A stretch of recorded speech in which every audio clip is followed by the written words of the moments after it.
What's up, YouTube? Welcome to tonight's video, and I'm going to be doing my Wii U Game Collection now. I understand this is not by any means the biggest collection in the world. I've seen a few videos on YouTube of collections a little smaller than this, a little bit bigger, about the same. There's 17 games in total here.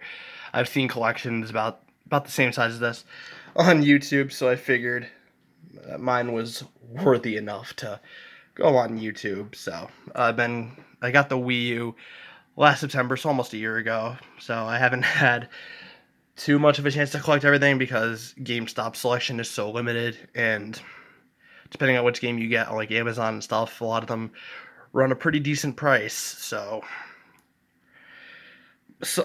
all of these I bought at GameStop, and I refuse to buy any of them without the original artwork and stuff like that because I'm very meticulous about that kind of stuff. So we are going to go in alphabetical order.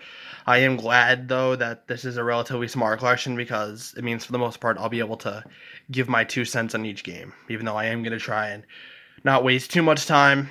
But anyway, here you go. Just one shot of all the games, and we'll get right into it. So we'll start with Batman Arkham City Armored Edition. So I was really happy about the fact that you could play as Catwoman to start the game, and that it like segued into why Harvey Dent captured her and held her like in the trial in one of the earlier missions of the game. So it was a great little piece of continuity that I appreciated, and all the DLC from this game is available right off the bat when you first launch the game. And again, as I'll explain with several of the games here, the gamepad is also integral to the game. You can use it as a map, so you don't have to pause the game like you would on the other console versions of this and Arkham Asylum and all that stuff. And you can use it to do the cryptographic sequencer and stuff like that. So like I said, the gamepad is integral specifically to this port of the game. So again, as a fan, appreciated that, added some depth and some new dimensions to the game that you wouldn't get on the PS3 or the Xbox 360 versions of this game. So I enjoyed that a lot. Next, we've got one of my favorites, Captain Toad Treasure Tracker. Look at him. He is so fucking adorable. And that's pretty much the reason I got this. Also, because it's a bit of a tie-in extension to Super Mario 3D World, because once you unlock and get so far in Super Mario 3D World, you can play with those different maps and those missions in this game specifically. And I know poor little Captain Toad can't jump, but that's okay because these the missions in this game are a lot of fun. And you use the gamepad controller to rotate the camera around to get better view of what you're doing, and it's just so cute watching them collect coins and stars and stuff. And this is just a ton of fun. I know this was ported on the Switch, so it probably renders this one obsolete. But if you have a Wii U, definitely pick this up. Even though there is a Switch port out there, this is essential, in my opinion, for a Wii U collection. So, got a lot of love for Captain Toad. Next, we've got DuckTales Remastered. Got this at GameStop for $10. It's since jumped up in price at GameStop to $20. So I haven't played it too much, really, at all. It's pretty fun. It's nice and cartoony. The animation is very vivid. The visuals are very vivid, and it's a nice tie-in. And again, faithful remake of the NES Classic, and yeah, I'm glad I got it when I did before it like doubled in price. But yeah, this is I didn't play it too much, hardly at all. But from what I did play, it's a very innocent game. Got no gripes with it really, and I wouldn't necessarily recommend it, but I'm not going to recommend you not to get it. Anyway, now we've got Fast and Furious Showdown. Another recurring thing with this collection for me is that a lot of these games were cheaper on the Wii U as opposed to their Xbox 360 counterparts or PS3 or whatever. And I think this was like $12 when I got it at GameStop, and like the other ports of this game were still like over $20. So, and I think the same thing with like games like Injustice, Gods Among Us, like that's only $10 on the Wii U as opposed to like a few dollars more if you get it on the 360 and the PS3. But this game's pretty fun. Not the best graphics, certainly not for a racing game, especially with all the Need for Speeds out there. And even like games from years before, like Burnout Paradise, which is my favorite game of all time. Like, it's not a bad game by any means, but graphics are a little bit dated just for me. It's still fun, though. It's definitely true to the movies and stuff. But for the most part, it's fairly cookie cutter. I wouldn't. I'm not going to persuade you to not get it. At least give it a try. But again, it's certainly, I'd say, a B or a C tier racing game, if you can even call it a racing game, because it really just focuses on a lot of action and stuff like that. But Fast and Furious Showdown, it's still a pretty decent game. One of my favorites, Lego City Undercover. This is like a Lego GTA 5. I love this so fucking much. Now, of course, it's since been ported to PS4 and Xbox One, but so this is still a great get on the Wii U. Major concern that I hate is the absurdly long loading times. That is terrible. It really takes me out of like my zone when I'm playing this game, but it makes up for it with fantastic, rewarding gameplay. Again, the great writing, a lot of comic relief. What's the one character, the sidekick's name? I forget. Chase McCain's the main character. I forget because I haven't played this in a while. I forget the sidekick's name, but he says stuff like, use the main computer. And then the guy cracks him like, oh no, it's computer. He's like, that's right, computer. like it just cracks me up. And then you don't have to jump right into mission to mission. You can do free roam, even though it beckons you a lot with the little green studs to go on to the next mission. You can still ignore them anyway and just roam around the city. It's beautifully well done. There's a great level of detail and attention to detail. And like I said, it's basically a Lego Grand Theft Auto. And that's another very rewarding thing. If you like those kind of free roam games where you can take time off from missions to just explore the environments like I do, and it becomes very rewarding in that situation where you can just explore and have fun, collect studs, stuff like that, and not be suffocated by an overly linear experience. So then we've got Lego Marvel Superheroes. Got this for $5. After I saw Avengers Infinity War, I definitely got back into like a Marvel like superhero kick and that sort of a thing. So I got this because it's relatively true to it's not like Lego Avengers, which is, a direct tie into a lot of the MCU movies, but this one's a lot more cartoony in comparison, a lot more kid friendly. Excuse me. But yeah, it's got all your core characters in there. Thor, the Fantastic Four, Iron Man, Hulk. You see Wolverine there. It's pretty fun. Again, like I said, very cartoony, but the gameplay is very solid, so I got no major complaints about that. And then this is another game that was cheaper compared to its other counterparts. Lego Star Wars The Force Awakens. Great graphics. I never played much of these games aside from Lego Star Wars on PS2. That game was awesome back in the day. But this one holds its own, and again, it does show a lot of the improvement with the graphics and the visuals and the physics of the game. And of course, what this game has that previous Lego Star Wars games didn't have was actual audio between the characters. That's an instant improvement, especially for someone like me that hasn't played the Lego games in a long time, just getting back into them since I got the Wii U. But yeah, this is another good game. And I just got this today, Madden NFL 13, the only football game on the Wii U. Got this today because I think it was Wipeout 3, and then I brought it home, it didn't work, so I returned it to GameStop, got this for the same price, and I played it for a little bit today. It's a lot of fun. And again, the gamepad is actually integral. You're allowed to call plays using the touchscreen. And that's a really cool concept. Like, you feel like you're like the coach on the sideline going through the playbook and running plays, as opposed to just hitting a button and like the Ask Madden thing, like from previous installments of the series, where you would just have the CPU just decide what the best play was, whether you're on offense or defense. You could actually call your own plays using the gamepad.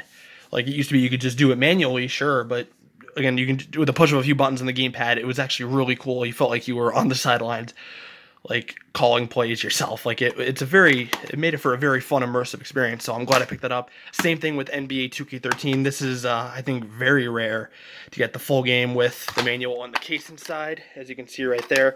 I looked it up on Amazon. For some reason, Amazon has this brand new for over $100, and I got it for $20 at GameStop. Full version game. It's since went down to $15. Anyway, again, there's a lot of fun. It's a great port of this game. This is one of my favorite 2Ks from the 7th generation. Probably, arguably, my number one favorite from the 7th gen. Graphics still hold up and stuff like that. And same with Madden 13. The gamepad offers you to call plays, stuff like that. And they have, let me take a look in the back, as the Gatorade biometric scan thing, which is another cool concept. I don't really care for it that much, but makes up for it with the ability to, again, call plays as opposed to like doing it manually and stuff like that. And you can just play the game straight up on the gamepad if you wish, and a lot of fun. Definitely pick it up if you're a Wii U collector. Ninja Gaiden 3 Razor's Edge, got this recently. Have not played it because I went to go load it and it was going to take like 2 or 3 hours for it to save and install. So I was like, fuck that. So I'll probably play it in a couple days. So Nintendo Land, this is only $1. That's the reason I got it. Look at this sticker. Look at that sticker. And then the guy at GameStop rang it up and it came out to like over $10,000 after tax on the little computer screen. And that was so cool. But yeah, it's only $1. This is a nice little pickup if you just want an introduction to a lot of the flagship Nintendo characters and a lot of those environments and sensibilities, stuff like that. And again, the gamepad is essential to that, because I think one of the mazes that you can do, like, you have to use the gamepad to like navigate your way through it. So it's pretty fun. Again, it's another red meat, I guess you could say, if you're just looking for like a base game, like is a just like an intro to Nintendo. Again, this was like my first Nintendo console. I had an NES when I was a kid, but I didn't play it too much. This is the first Nintendo console that I actually gave any real significant time to. Moving on. One of my favorites, Pokken Tournament. Tekken and Pokemon had a baby. This is so much fun. It's a very comprehensive, very quick tournament. Again, if you're a quick study when it comes to like learning how to play these fighting games, this is very forgiving, and physics are great. It's fun. The animation is so vivid, and it's not a relatively linear experience, but it's just a lot of fun to get in there and battle with different Pokemon and games since then, like since this came out, like Fighters, like Dragon Ball Fighters, reminds me of that a little bit in terms of once your gauge thing is full. In this game, you can do all sorts of special attacks and stuff like that that deal a great bit of damage, and this gets addicting. It's a lot of fun. Oh, another obscure one that's a lot of fun, Scribblenauts Unmasked. So you can have all the characters from the Scribblenauts series team up with Batman and all the DC heroes. So what's interesting about this game is that, again, you have to use the gamepad, and you have to enter adjectives to defeat the villain. So if a villain pops up, you do like, oh, tiny or small or something like that to make them really tiny so they can't attack you. But what I would do is I got a little creative. I put dead, and then the character would fall down, and I had to restart the mission because you can't kill them. We can't be teaching that to little kids. So that was just a quick little way I try to get creative with working within the mechanics and the gameplay of this, in terms of like having to use adjectives and like to make things pop up or to combat the villains as opposed to just straight up fighting them. So yeah, it's a side scroller, so expect a very linear experience when you're playing this in terms of the story, but it's a lot of fun. One of my absolute favorites, Sonic and All-Stars Racing Transformed. This one is so addicting. Again, such very colorful visuals with this. This is going to generate hours of fun if you're just up into more of that traditional racing style. And like I said, it gets very, very addicting. I've logged God knows how many hours into this. Again, this is one of the Wii U games that I've definitely played the most out of all in my collection.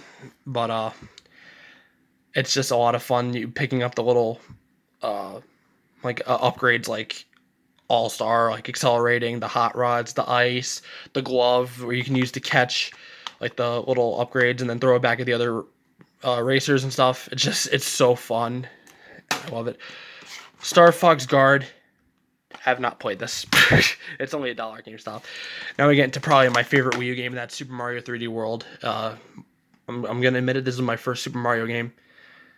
I know you're thinking, how the hell could you call yourself a gamer and not be into Super Mario? Well, again, I never, like, from GameCube to, like, Wii, stuff like that, I never owned a Nintendo console or even played one, so I never had much of a chance to play Super Mario. I played it before, obviously, but this is the first one where I actually got to dedicate a lot of time to it, and this one did not disappoint. It's so cute, turning Mario and Toad into cats and having them go, yeah, and swipe at the little villains that pop up. It is so fun. It just, again, this isn't like same thing with Sonic. This generates hours and hours of fun, and the music is so whimsical and so upbeat, and it's just, this is one of those games where if you want to escape for a little bit and just get lost in a world and an experience, this is the game for you. Super Mario 3D World. I am so glad this wasn't ported to the Switch. So again, if another Wii U essential for sure, and I don't have to be a Nintendo fanboy to say that. then we'll close this out with Zombie U. I got this for like $3 at GameStop, and this was a lot of fun too. Haven't gotten too far into the story, but the physics of the game are a lot of fun. It definitely does not try to replicate other games of this variety that are out there. It doesn't try to succumb to the temptations of the format, but it gets very creative. But just slash up some zombies. It's a lot of. I haven't played it too much, but it's a lot of fun. The gamepad is integral to the gameplay, and I would definitely recommend picking it up because it's very cheap if you go to GameStop. And yeah, it's a lot of fun. So with that, that is my Wii U game collection. I hope you enjoyed the video. Smash the like button if you did. Leave a comment, subscribe, tap the bell, become part of a notification squad. Let's see, just real quick to end this. What games would I recommend the most? Let's see. Super Mario 3D World, Sonic and All-Stars Racing, Captain Toad, Pokken Tournament, and let's see one more. I'd say any of the 2K or Madden interchangeably because those are a lot of fun, and I think they're pretty rare, honestly. Even though you can get them really cheap at GameStop, they're still relatively rare. Have the full version game, stuff like that. So, hope you enjoyed this video. See y'all later.